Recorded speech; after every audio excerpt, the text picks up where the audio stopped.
The match between Manchester United and Hull City yesterday was a disastrous one for Manchester United. It was a major drawback for Manchester United. I know the season just started. This is their first match in the season, new season. But this is actually telling other clubs that Manchester is actually beatable this season. It's actually really very, very sad. Very, very sad for Manchester United. Okay? If you look at the statistics, you will actually tell Manchester had everything going for them. But unfortunately, they couldn't just deliver. They could not just convert the chances into goal. They could not just convert the chances into goal, right? It was a 2-0 loss to Manchester United. Hull City stood their ground, defended properly and make best use of their set pieces, which actually gave them 2 over Manchester United. All right. If you look at it properly from the statistics I have over here, the shots on target, Manchester United had 21 shots on target. 21 shots on target, while Hull City had only 8. 21 shots. Total shots Manchester United had yesterday was 21, while Hull City had only 8. Right? Only 8. And, out of those shots, 8 shots that Hull City had, they were able to convert 2. But out of 21 Manchester United had, they could not convert any. Now, if you trim it down a little, the shots on target was actually 5 for Manchester United, and shots on target for Hull City was actually 4. So that to tell you that out of the 21 shots Manchester United had, only 5 was on target. How bad can that be? Only 5 was on target. Out of the 21 shots Manchester United had, only 5 was on target. It actually meant they were just ballooning the ball. Every player that had a shot to the goalpost yesterday actually ballooned the ball. Do you get? It means, every other player that played actually tried to score yesterday was actually not directed to the goalpost, was probably to different directions. Really, really sad. Hull City had 8 shots yesterday, and 4 of it was actually directly to the goalpost. Right? That's, if you put it on percentage, it actually means 50% of Hull City's goal on target or shots yesterday was like they actually converted 50%.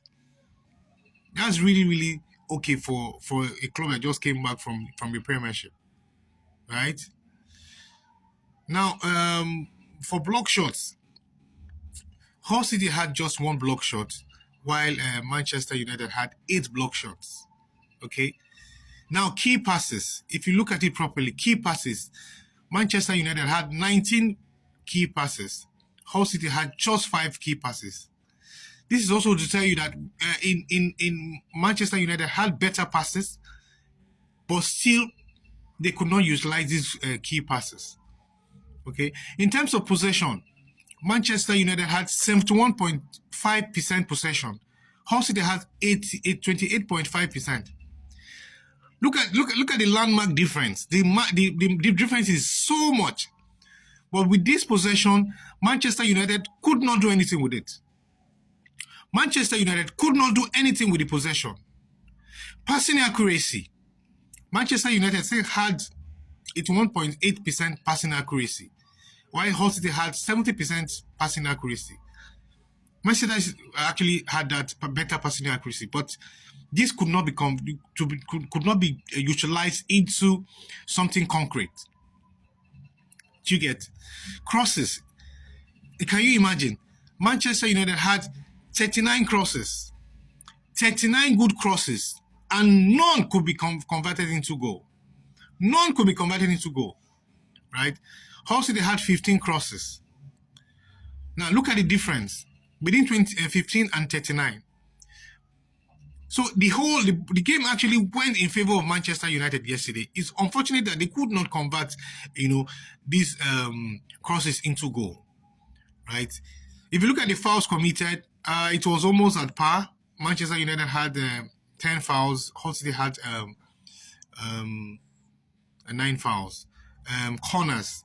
Manchester United had 6 corners, none could be converted. Hull City had just one corner, right? Then offside, Manchester United had 3 offsides. Hull City had 0 offside, right? So if you look at it in total, Manchester United had better ball possession, had more corners, had more shot on target, right? Had better key passes, okay? Had more crosses but could not make use of these opportunities by converting into goal. It's really unfortunate for a club like Manchester United. We hope Michael Carrick turn this around, because if you can actually lose to Hull City, who just came from the Premiership, then how will you survive against other clubs?